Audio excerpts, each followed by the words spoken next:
아버지 하나님, 오늘도 주님 앞에 나올 수 있는 큰 은혜 주셔서 감사합니다.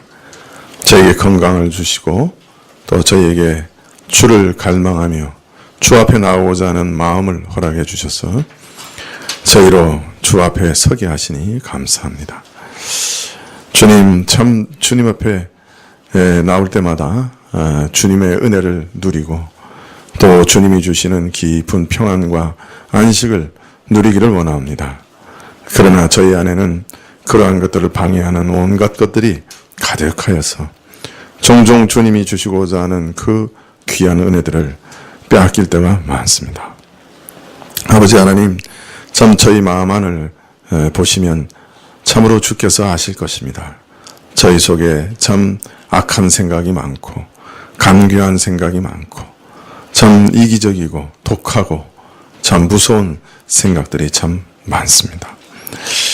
참 이 세상에서 가장 두려워할 것이 참 필경, 바로 우리 마음이라 할 수 있을 것입니다. 이 세상에서 우리 자신이 가장 무서운 존재인 것을 발견합니다.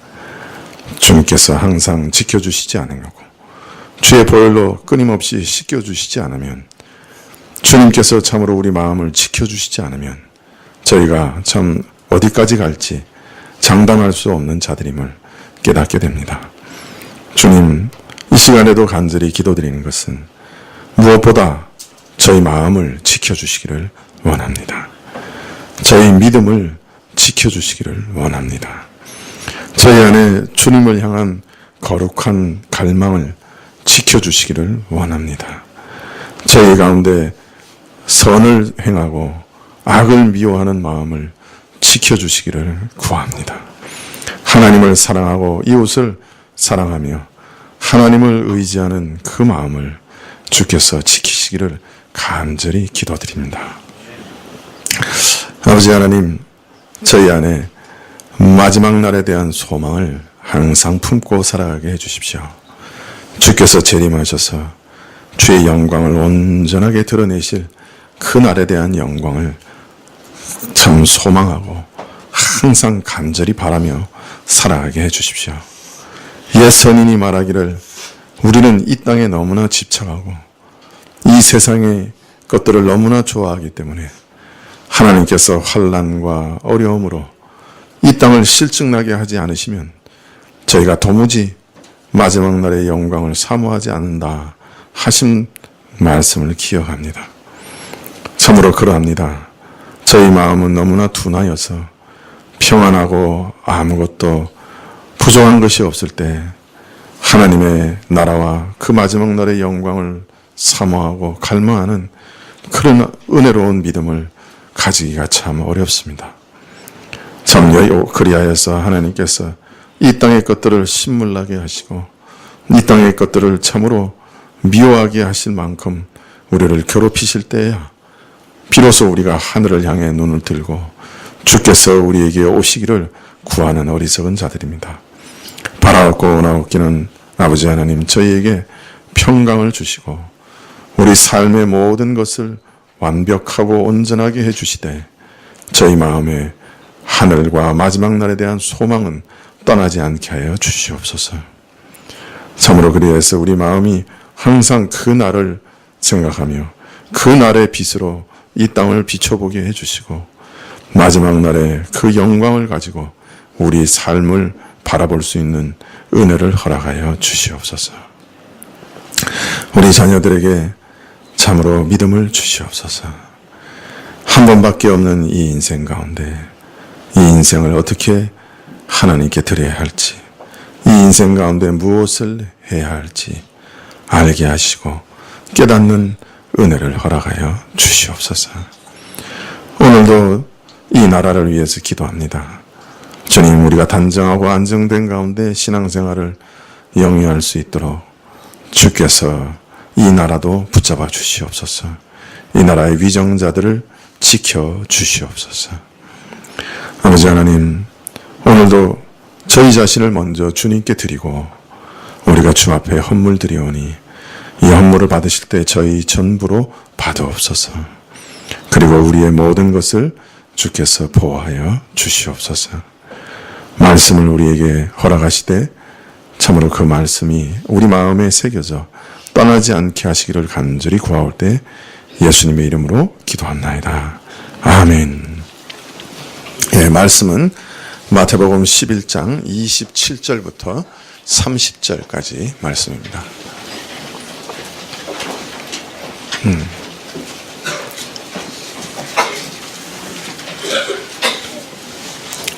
마태복음 11장 27절부터 30절까지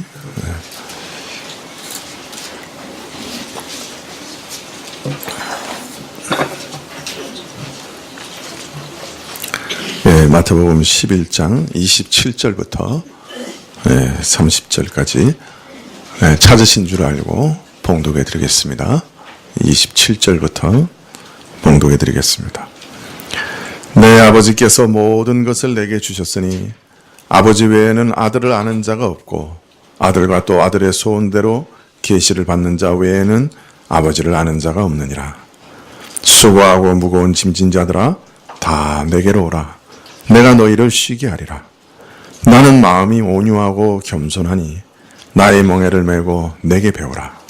그러면 너희 마음이 쉼을 얻으리니 이는 내 멍에는 쉽고 내 짐은 가벼움이라 하시니라. 아멘.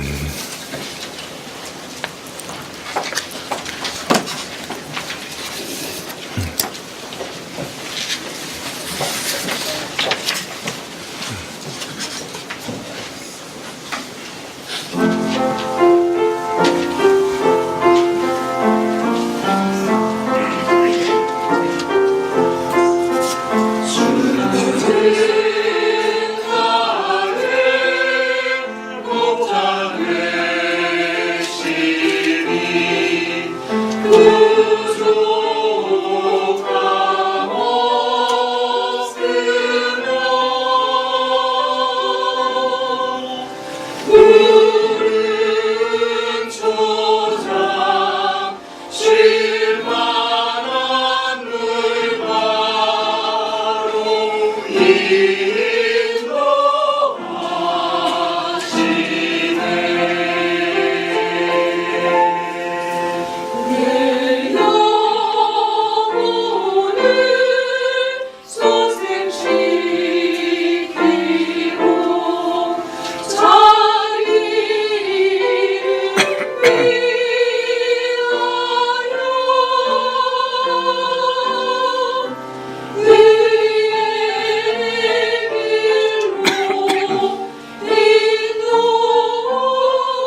아멘.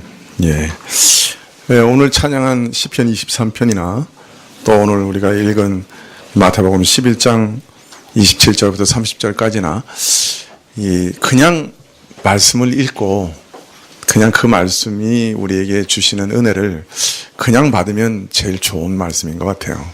이걸 설교로 하면 오히려 은혜가 떨어지는 것 같아요.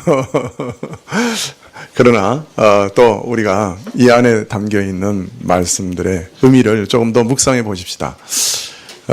설교자로서 답답한 것은 이 말씀들을 읽을 때 우리에게 주시는 그 은혜를 어떻게 좀 더 이렇게 분명하게 드러내지 못하는 것, 그것이 좀 답답한 마음입니다. 우리 하여튼 27절부터 사실은 상당히 중요한 말씀들을 이렇게 드리고 있는 것이죠. 여러분이 많이 들은 말씀들입니다. 그러나 이런 말씀들은 사실은 우리 마음의 신비에 이렇게 새겨져야 됩니다. 마치 십계명이 두 돌판에 새겨졌던 것처럼 이런 말씀의 원리는 우리 마음에 이렇게 새겨져서 그 어떤 상황에서도 적용될 수 있도록 항상 아주 견고하게 새겨져 있어야 되는 그런 원리라고 할 수 있습니다. 그래서 계속 또 반복하고 또 반복해서 말씀드릴 수밖에 없는 것이죠. 우리는 이 11장 27절에서부터 30절까지 살피면서 두 가지를 지금 살펴보려고 합니다. 하나는 우리가 믿는 예수님이 누구신가? 우리가 예수님을 믿는다고 말하는데 어떤 예수님으로 믿어야 되느냐? 두 번째는 예수님을 믿는다고 말할 때 그 믿는다는 의미는 도대체 뭘 의미하는 거냐? 성경에서 믿는다라고 하는 말의 의미는 도대체 뭐냐? 그 두 가지를 지금 살펴보려고 합니다. 물론 이 안에 엄청난 그 하나님의 계시가 들어있지요. 그러나 이 두 가지 측면만 초점을 맞춰서 살펴보겠다. 그렇게 말씀을 드리는 겁니다. 먼저 27절에서 우리는 예수님이 누구신가 하는 것에 대해서 살펴봤습니다. 예수님 말씀을 따르면 하나님만이 누구신지 진정으로 알고 계시는 아들이시다. 그렇게 말씀하십니다. 하나님의 아들이신데 하나님만이 진정 이 아들을 아시는, 이 아들이 누군가 하는 것을 아는 분은 하나님 한 분밖에 없다 할 정도로 하나님만이 아시는 아들이시다. 그렇게 말씀하고 계십니다. 예수님께서는 하나님의 아들이십니다. 동시에 하나님이시죠. 성자 하나님이십니다. 예수님은 아버지 품에 계신 독생자, 외아들이시지요. 마치 품속에 있는 것 같이 가장 가까운 분이시죠. 그래서 하나님만이 오직 예수님을 아시고 예수님만이 또한 하나님을 참되게 아십니다. 따라서 하나님이 어떤 분이시냐 하는 것을 우리가 알려고 하면 누구를 바라봐야 됩니까? 예수님을 바라봐야죠. 예수님 보면 하나님이 누구신지를 알게 됩니다. 물론 예수님은 참 사람이시기도 하셨기 때문에 우리는 예수님에게서 참 사람의 모습도 보게 됩니다. 그러나 무엇보다 먼저 그는 본래 하나님이셨고 하나님이심으로 우리는 예수님에게서 하나님의 모든 성품을 보게 됩니다. 우리는 예수님을 보고 하나님은 이런 분이구나 하는 것을 알게 됩니다. 천지간에 오직 예수님 한 분만이 하나님이 누구신지를 참되게 계시하실 수 있는 분입니다. 예수님 밖에는 참 하나님을 아는 자가 없고 참 하나님을 우리에게 알릴 분이 없습니다. 그래서 우리가 구원을 얻기 위해서는 예수님을 어떤 분으로 알고 믿어야 되느냐? 예수님은 우리를 구원하시기 위한 메시아로 오셨는데 바로 하나님의 독생자 외아들이 오신 것이다. 이것을 믿어야 합니다. 이것은 최소한의 믿음입니다. 지난 시간에는 28절에서 예수님을 믿는다 하는 말의 의미는 도대체 뭐냐 하는 것에 대해서 살펴보았습니다. 우리를 구원하는 믿음은 무엇이냐? 그것은 예수님께서 너희 모두 다 내게로 오라 이렇게 초청하실 때 그 초청을 받아들이고 예수님께 가는 것을 믿음이라 그렇게 말씀드렸습니다. 예수께서는 28절에 수고하고 무거운 짐진 자들아 다 내게로 오라. 내가 너희를 쉬게 하리라. 이렇게 초청하고 계십니다. 누구를 초청하고 계십니까? 수고하고 무거운 짐진 자들이요. 여러분 수고하고 무거운 짐진 분들입니까? 나는 짐 안 졌어요? 예, 여러분 우리 모두는 근본적으로 죄의 무거운 짐을 진 자들입니다. 그러므로 우리는 모두 예수님의 초청의 대상이라 그렇게 말할 수 있을 겁니다. 그러므로 예수님께서 수고하고 무거운 짐진 모든 자들을 초청하실 때 우리는 바로 그 초청 앞에서 예수님 제가 수고하고 무거운 짐진 자입니다. 저를 좀 받아주십시오.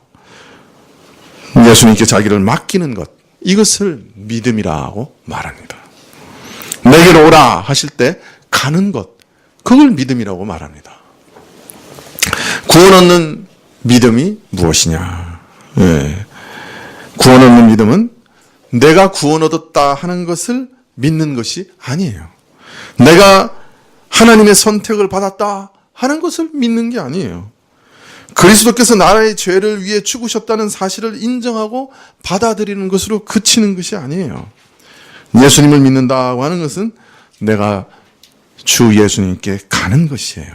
예수님께 가서 나의 구주가 되어달라고 간구하는 것이에요. 나를 주의 손에 맡기는 것이에요. 이것이 구원 얻는 믿음의 본질이에요.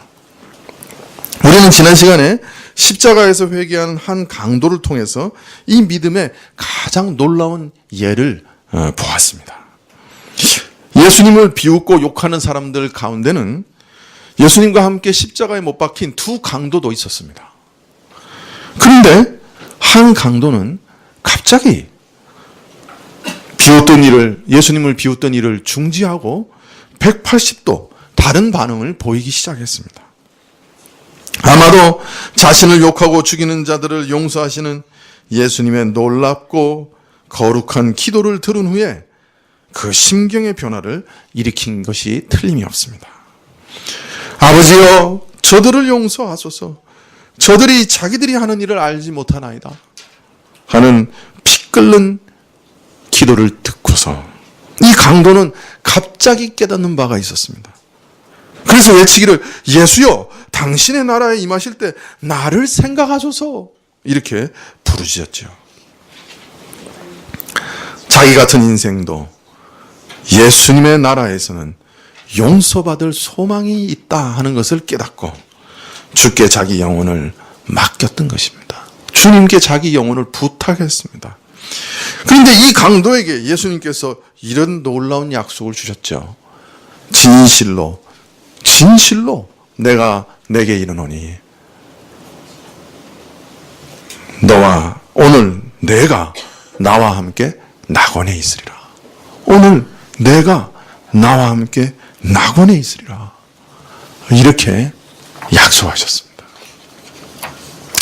만일 사람이 구원 얻기 위해서 의와 선을 행하는 것이 요구된다 하면 이 강도만큼 소망 없는 사람이 없죠.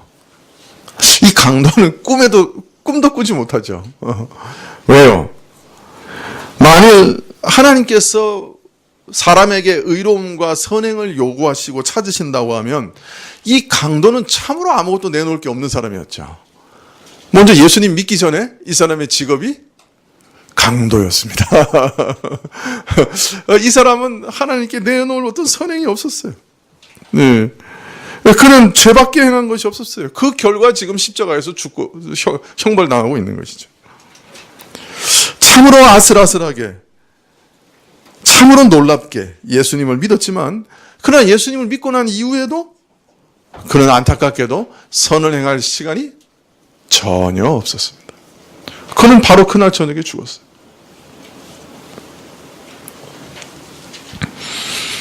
그는 단 한마디, 나를 아무것도 내놓을 것이 없는 이런 죄인을 기억해 주십시오 하는 이 단 한마디밖에 할 수 없었어요.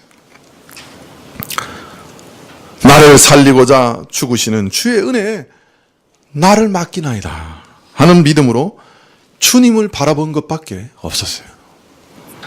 그런데 그는 구원을 얻었습니다. 구원을 얻었어요.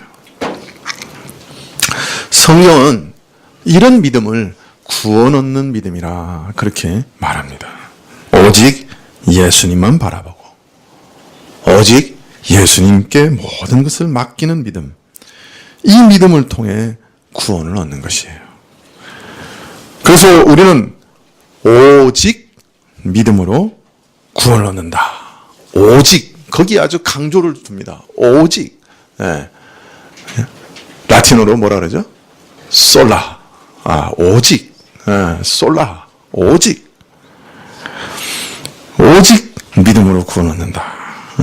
오직 믿음이라는 교리의 의미는 오늘 이 강도에서 본 것처럼 우리의 모든 행함과 의로움, 즉 믿기 전의 선행뿐 아니라 믿은 후에 성령의 은혜로 우리에게 만들어진 거룩함마저도 우리가 하나님께 의롭다 하심을 얻는 데는 아무짝에도 쓸모가 없다 하는 말입니다. 어떤 공로의 근거가 되지 못한다 하는 것을 뜻하는 겁니다. 그런 의미에서 오직이란 말입니다. 믿기 전에나 믿기 후에나 그 어떤 선행도 우리를 구원하는 데는 쓸모가 없다. 아무짝에도 쓸모가 없다. 오직 믿음 외에는 구원 얻는 길이 없다.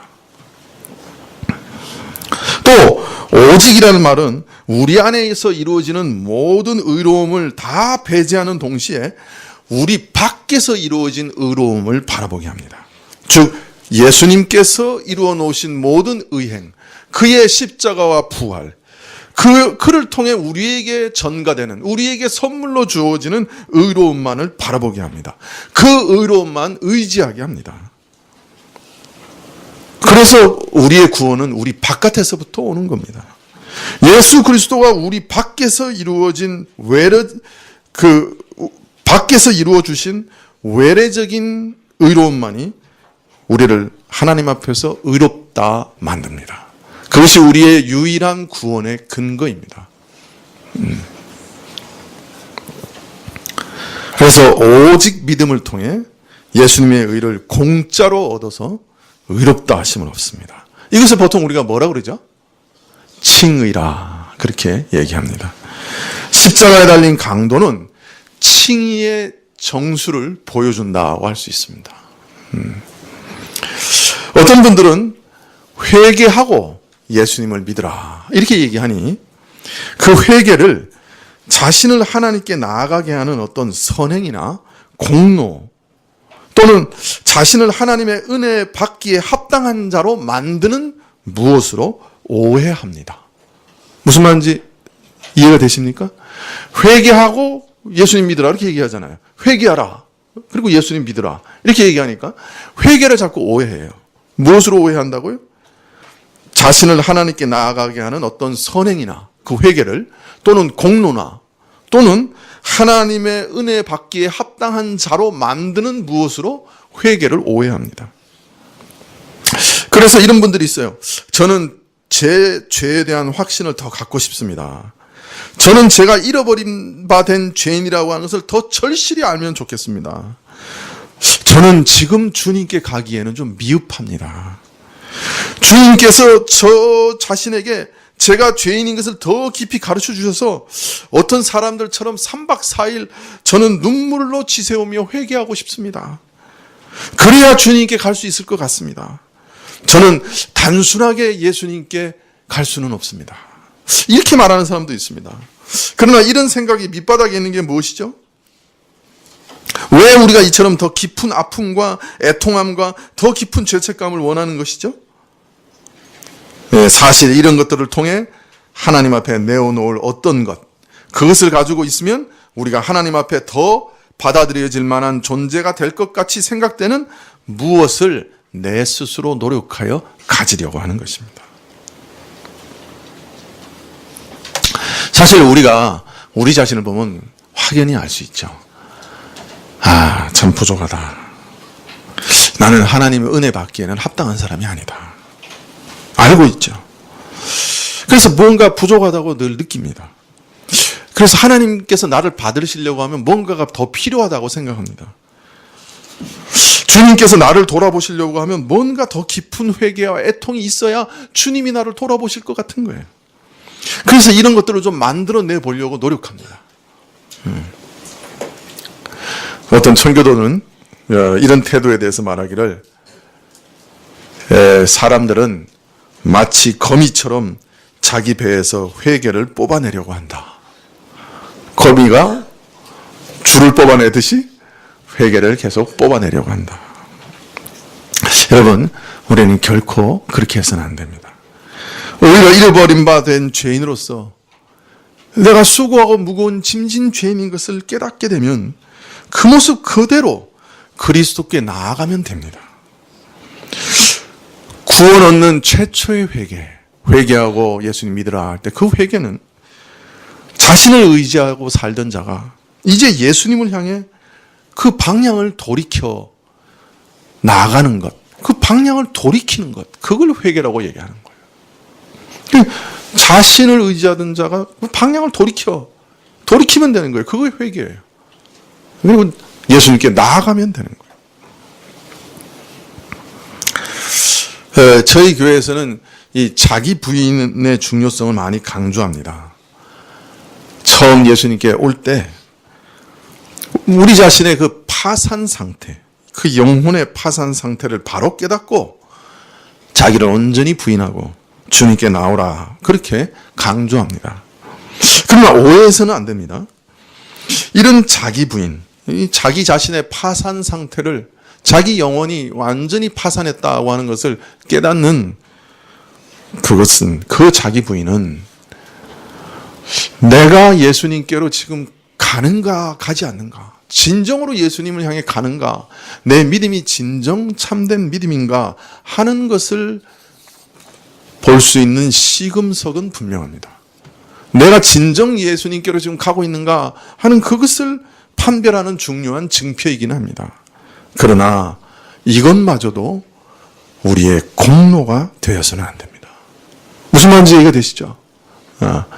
내가 진정 돌이켜 예수님께로 가느냐 하는 그 믿음의 시금석은 될지언정 그것이 공로가 될 수는 없습니다. 하나님 앞에 어떤 내놓을 만한 근거가 되어서는 안 됩니다. 하나님이 우리를 받으시기에 합당하게 만드는 무엇이 되어서는 안 됩니다. 우리는 우리의 회개나 자기 부인의 공로로 구원의 은혜에 무엇을 더할 수 없습니다.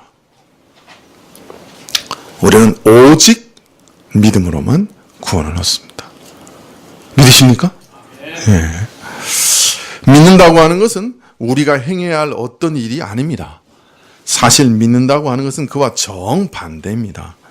믿음은 우리가 우리 자신의 일을 멈춰서는 겁니다.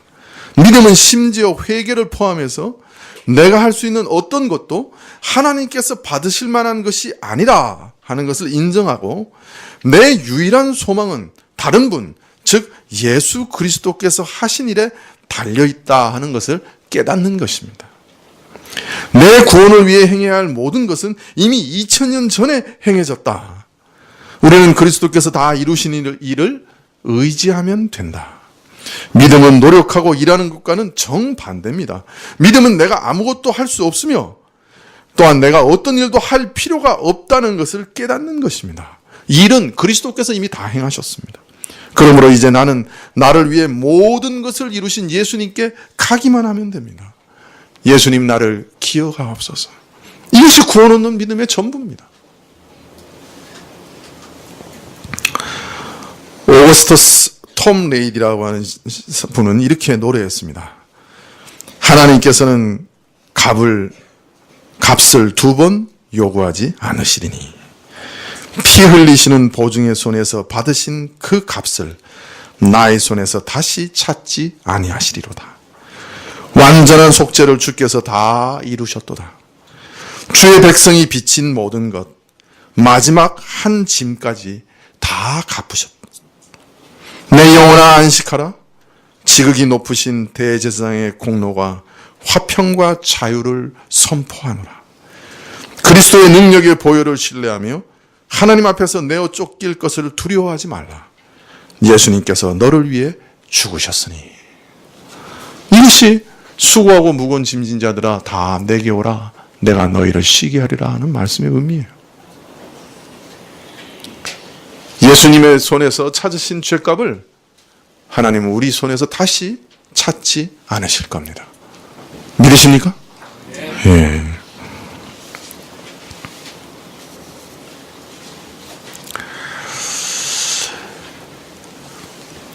그리고 사실 이런 믿음, 자신을 예수님께 맡기는, 예수님께 나아가는 그 믿음을 가진 자는 사실 예수님의 소원대로 계시를 받은 자입니다.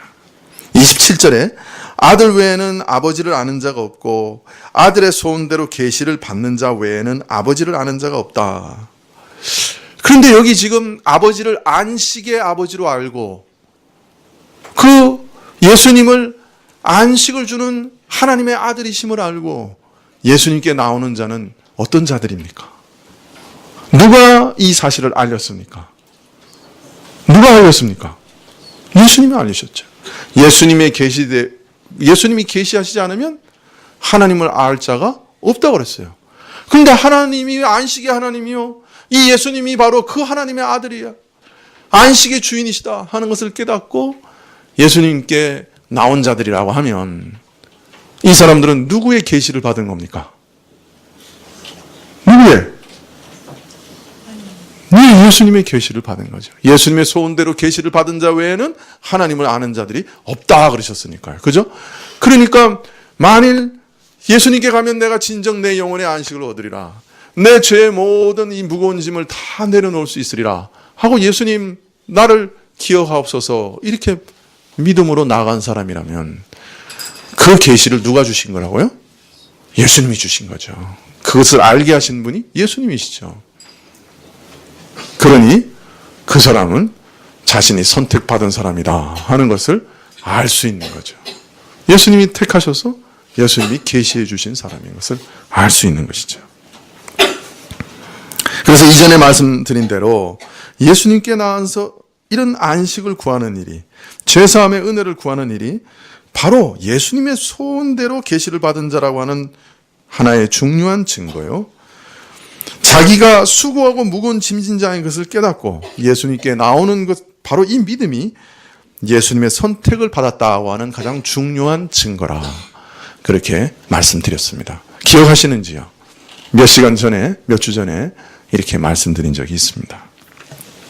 자, 이어서 예수님께서는 마태복음 11장 29절부터 이렇게 말씀하십니다. 나는 마음이 온유하고 겸손하니 나의 멍에를 메고 내게 배우라. 그러면 너희 마음이 쉼을 얻으리니 이는 내 멍에는 쉽고 내 짐은 가벼움이라. 이 내 멍에를 메고 라고 말씀합니다. 이 말씀은 매우 비유적인 말씀이죠. 멍에가 뭐죠? 요새는 쉽게 못 보죠.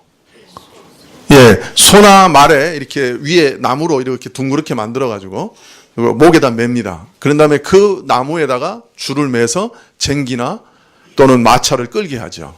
그럴 때 이 소 목에 이렇게 매는 나무를 그걸 멍에라고 그럽니다. 우리나라에서는 이 소로 밭을 갈 때 보통 소를 몇 마리 사용합니까? 한 마리 사용하죠. 보통 한 마리 사용합니다. 그런데 근동지방, 중동지방, 또 이스라엘에는 소를 보통 두 마리를 사용합니다. 그래서 소 두 마리를 세워놓고 멍에를 함께 맵니다. 이렇게. 예. 그런데 바로 그 말을 하시는 거죠. 그래서 이 멍에에 대해서 물론 이제 주석가들이 별의별 해석이 다 있는데요. 그러나 분명한 것은 성경 내에서 멍에를 어떻게 사용하냐면 이렇게 사용합니다. 너희는 믿지 않는 자와 멍에를 함께 매지 마라. 그렇게 얘기합니다. 그러니까 이 멍에는 온전한 연합을 나타냅니다. 두 소를 완전히 하나로 묶어서 땅을 가는 것처럼 이 멍에는 하나의 연합을 말씀하고 있습니다. 예수님은 나의 멍에를 보고 내게 배우라고 말씀합니다. 이것은 예수님과 내가 함께 맨 멍에를 말합니다. 그 말은 우리가 예수님과 함께 온전히 연합한다 하는 것을 말하는 것입니다.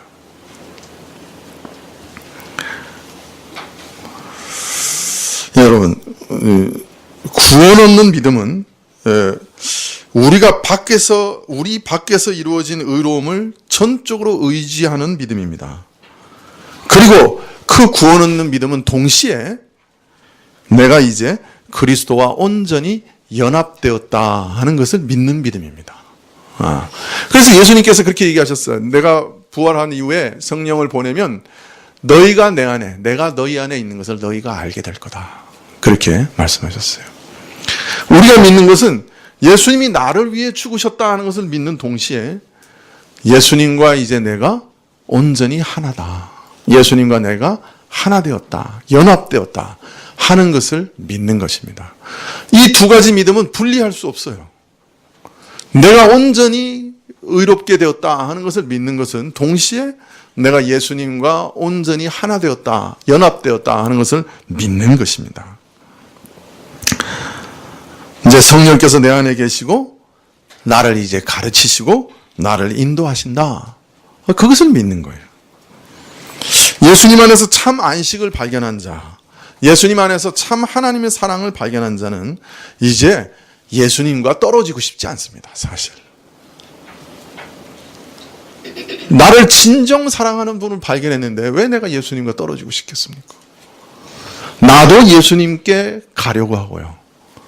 사실 예수님도 내 안에 오시고 예수님과 나는 비유컨대 멍에를 같이 맨 것과 같습니다. 비유컨대 마치 결혼한 사이와 같습니다. 온전히 하나 되었습니다.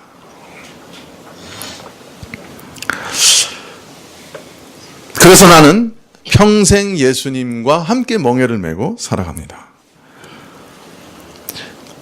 이제까지는 멍에를 내가 매지 않았느냐? 아닙니다. 사실 파트너만 바뀐 겁니다. 이제까지는 나 혼자 멍에를 매지 않고 혼자 자유롭게 들과 산에서 야생으로 살았느냐? 그건 아닙니다.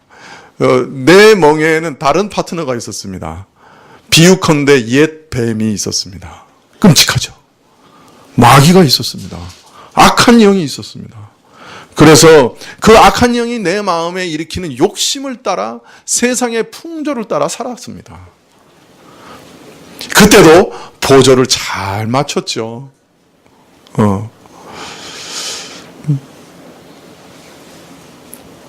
제가 몇 번 예를 들었습니다만은 이전에 있었던 어떤 교회에서 청년 한 사람이 전화가 왔어요. 목사님 2천만 원만 빌려주세요. 야, 목사가 무슨 돈 있냐? 왜? 그랬더니 백화점에서 옷을 샀는데 갚지를 못해서 지금 큰일 났어요. 그래가지고 불러가지고 물어봤더니 백화점에 그 서 있는 옷 몇 벌 안 샀더라고요. 누워있는 옷 말고 서 있는 옷 몇 벌 샀더니 그게 2천만 원 넘은 거야. 근데 또 옷이랍도 넓어가지고 자기만 산 게 아니고 친구 옷도 사서 막 나눠줬더라고. 그래서 그냥 큰일 나게 해서 그냥 오빠를 불러가지고 이제 야단 좀 맞고 그 집에서 이제 갚아주고 그랬는데, 그거 안 되는 줄 알면서 왜 그었을까요? 안 되는 줄 알면서. 근데 그 안목의 정력을 이기지를 못하는 거예요. 그 서 있는 옷 그냥 안 봤으면 모르겠는데 보고 난 다음에 집에 오면 33, 누워도 33, 잠자도 33. 그래서 가서 그냥 그은 거예요. 생각 없이. 몇 벌 걷지도 않았어요. 네. 만이라도 걷으면 내가 말도 안 해요. 근데 2천이더라고.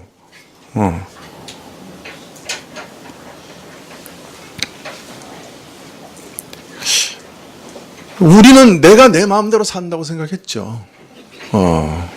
내 욕심대로 살았으니까. 내 정욕대로 살았으니까. 내가 원하는 대로 살았으니까. 근데 사실은 그게 진짜는 내가 원하는 게 아니었어요. 내가 원하고 싶지 않아도 나를 끌고 가는 게 있었다고요. 사실은.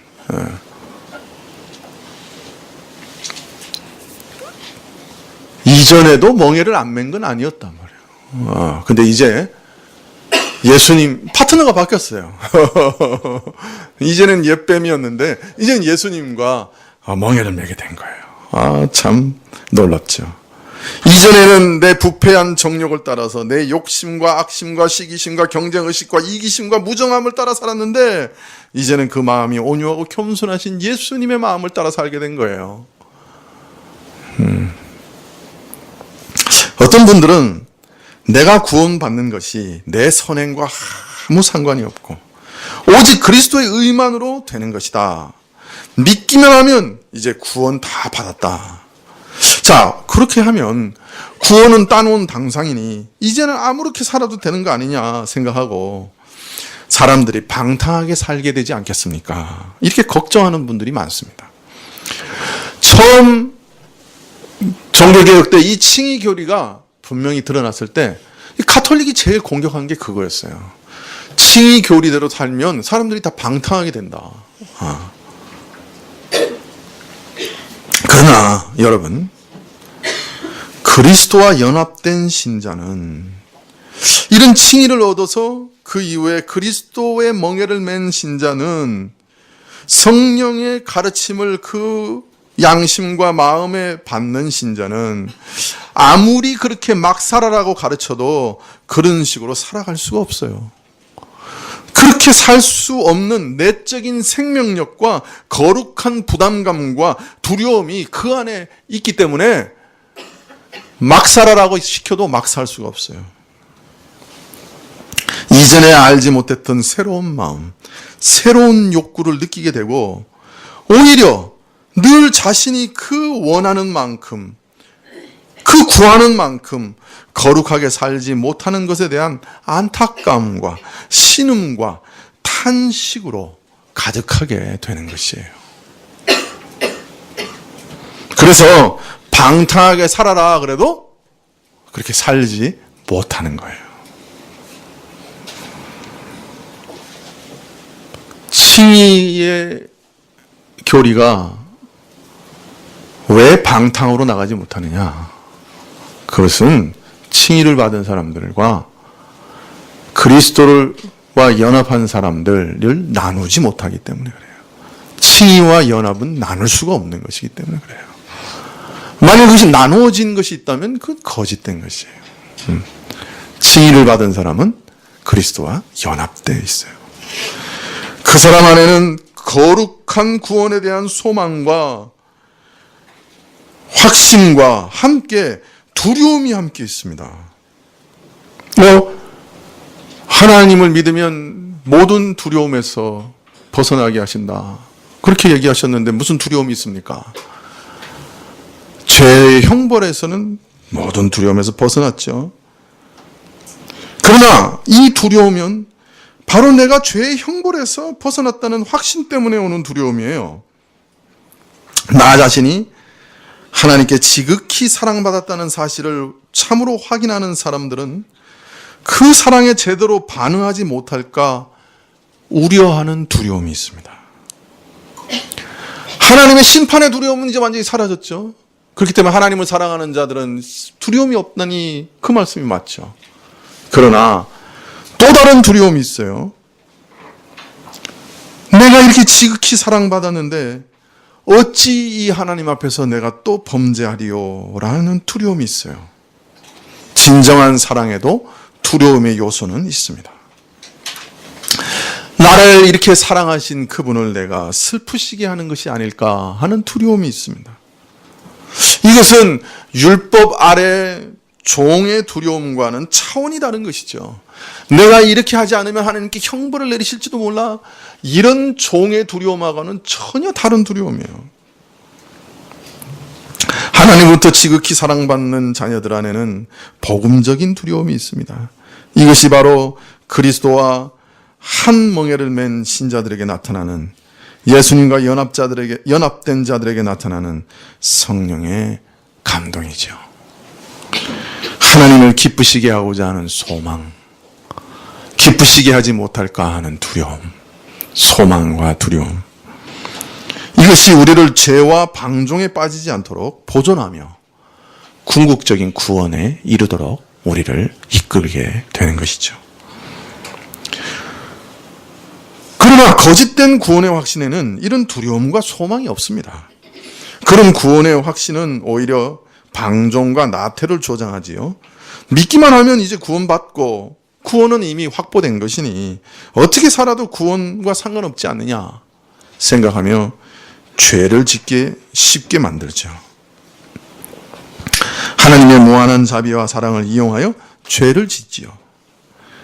이런 칭의의 교리와 구원에 대한 확신의 가르침이 죄를 조장하는 라이센스로 둔갑해서 지금 한국 교회에 대혼란을 일으키고 있지요. 그러나 진정한 칭의는 그리스도와 연합이라고 하는 믿음과 분리되지 않습니다.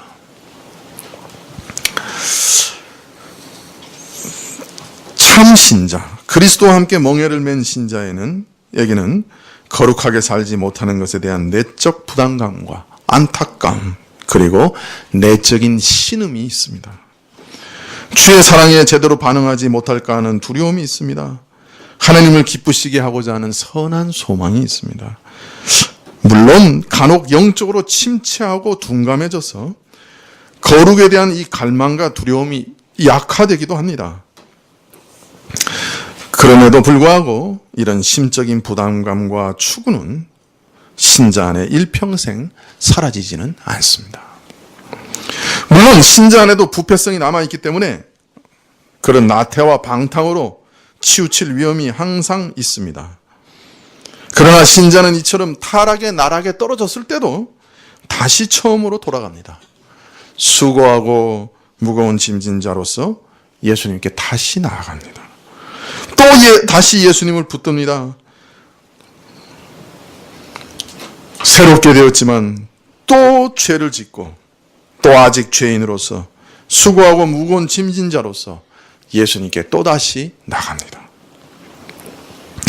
주의 보혈의 공로를 의지하여 주께 나아갑니다. 끊임없이 우리 죄를 사하고 깨끗하게 하시며 우리의 수고하고 무거운 죄짐을 짊어지시는 예수님께 또다시 나아갑니다. 그래서 또다시 안식을 누립니다. 이러한 칭의로는 영적으로 민감해져 자신의 연약함과 부패함으로 쉽게 고통받고 신음하는 거듭난 양심의 유일한 위로며 자주 죄에 쓰러져 자괴감에서 헤어나지 못하는 이들을 다시 일으켜 세우는 영적 회복의 유일한 지주입니다. 기둥입니다.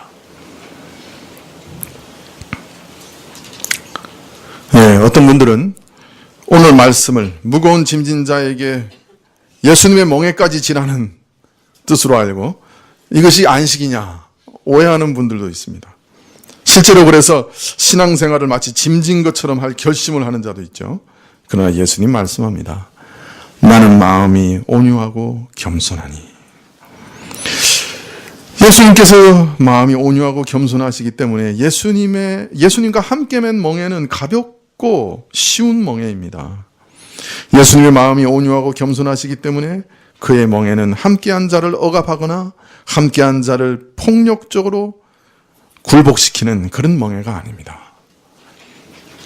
그의 온유하심에 대해서 이사야는 증거하기를 목소리를 높이지 아니하시며 상한 갈대를 꺾지 않으시며 꺼져가는 등불도 끄지 않으시는 분이다 라고 말합니다. 죄 많은 자라 할지라도 꺼버리시지 않습니다. 상한 자라도 꺾지 않으십니다. 죽어마땅한 자라도 그 죄의 책임을 물어 죽이지 않았습니다. 오히려 꺾지 않으시고 끄지 않으시고 살리시는 분입니다. 그래서 예수님의 멍에는 슬프고 괴로운 자의 마음을 싸매며 어루만지시며 짓누르는 모든 짐을 대신 져주시는 긍휼의 멍에입니다. 예수님의 멍에는 무거운 짐이 아니라 우리 짐을 대신 져주시는 멍에이므로 그분과 연합한 자는 오히려 쉼을 얻게 됩니다. 영혼의 안식을 얻게 됩니다.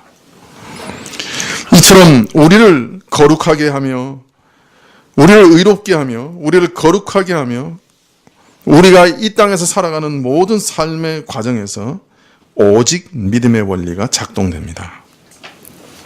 사실 믿음만이 순종을 가능케 하는 유일한 비결입니다. 유일한 방편입니다. 우리는 이 세상을 살면서 오직 그리스도를 바라보고 함께 멍에를 메신 그리스도를 의존하고 그와 보조를 맞춥니다. 그를 바라보고 그를 의지합니다. 그래서 오직 그리스도를 의지하는 믿음만이 순종을 가능케 합니다. 우리에게는 불가능한 일을 주님께 의지합니다. 변할 수 없는, 변하지 않는 고집센 우리 마음을 주님께 의탁하면 주께서 그 온유한 마음으로, 그 부드러운 손길로 우리 마음을 변화시키십니다. 선행과 사랑의 열매를 맺게 하십니다. 우리는 그리스도께서 우리 밖에서 이루신 의로움을 의존함으로 의롭다 하심을 얻었습니다. 안식을 얻습니다. 동시에 계속 그리스도를 바라보고 의존하는, 그리고 주님께 내 영혼을 부탁하는 믿음으로 그리스도와 동행합니다. 거룩한 삶을 살고 주님께 순종하게 됩니다.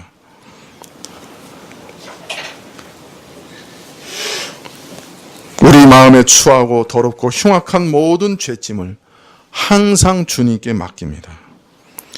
온유하고 겸손하신 예수님을 바라보십시오. 계속 바라보십시오. 그와 보조를 맞추십시오. 그만 의지하십시오. 죄 문제뿐만 아닙니다. 우리 인생의 모든 일과 모든 짐을 그에게 맡기십시오. 그만 의지하십시오. 그만 따라가십시오. 이런 의미에서 오직 믿음은 우리 구원과 성화의 전 과정을 아우르는 전포괄적 원리입니다.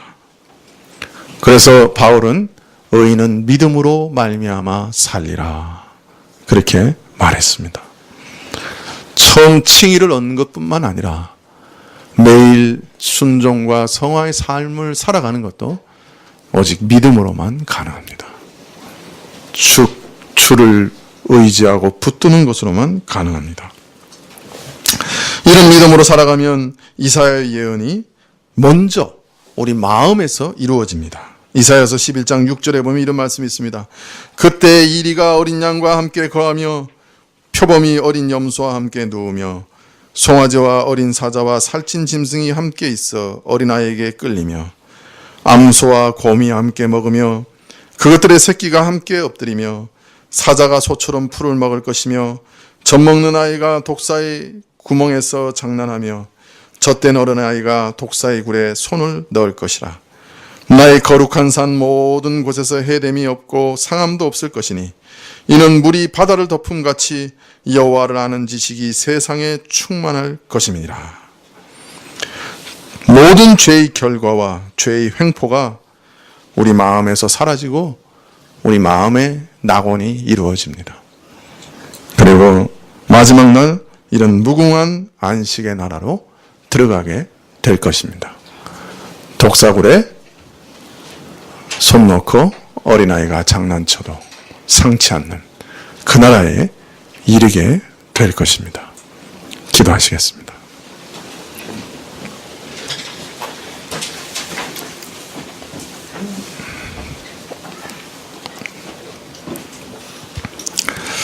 수고하고 무거운 짐진 자들아 다 내게로 오라. 내가 너희를 쉬게 하리라. 나는 마음이 온유하고 겸손하니 나의 멍에를 베고 내게 배우라. 그래야면 너희 마음이 쉼을 얻으리라. 주여, 우리에게 이 마음의 안식을 얻는 것이 무엇인지 가르쳐 주십시오. 마음의 전쟁에서 우리를 쉬게 하시는 그 은혜가 무엇인지 알게 해 주십시오. 마음이 천국으로 변하는 것이 무엇인지 알게 해 주십시오. 그 은혜를 사모하게 해 주십시오.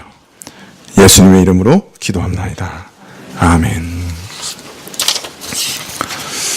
네, 144장 찬송하시겠습니다.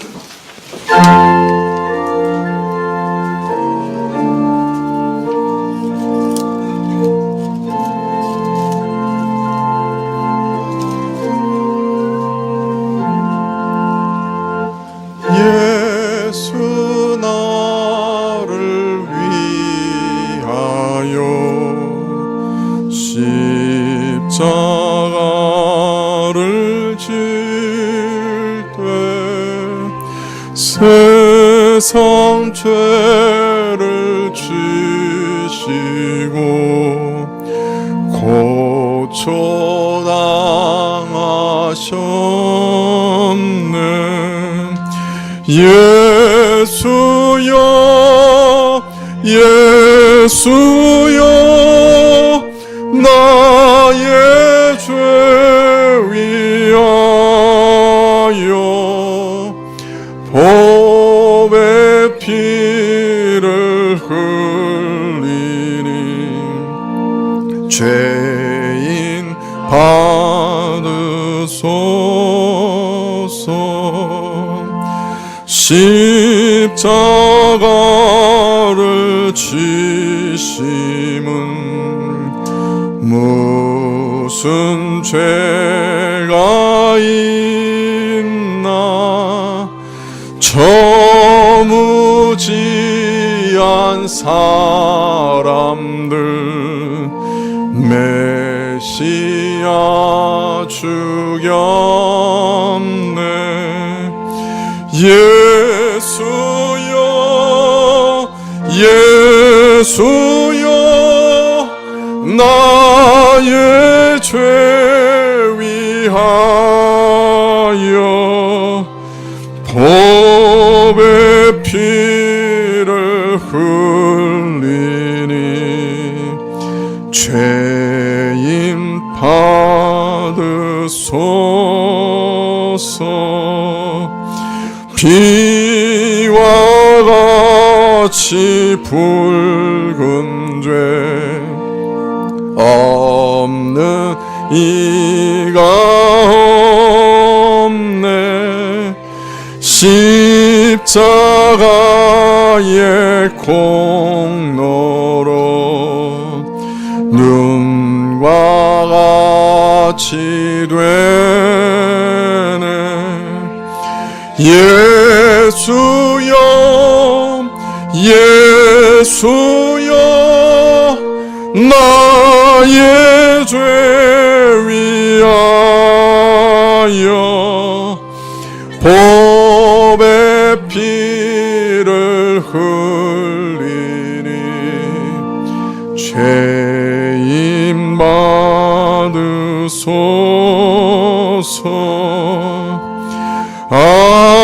아름답다 예수여 나의 좋은 친구. 예수 공로 아니면 영원 형벌 받네. 예수여 예수여 나의 죄 위하여 보배 피를 흘리니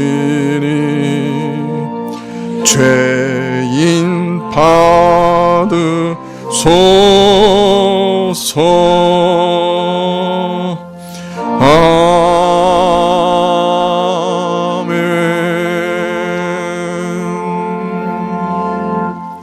기도하시겠습니다.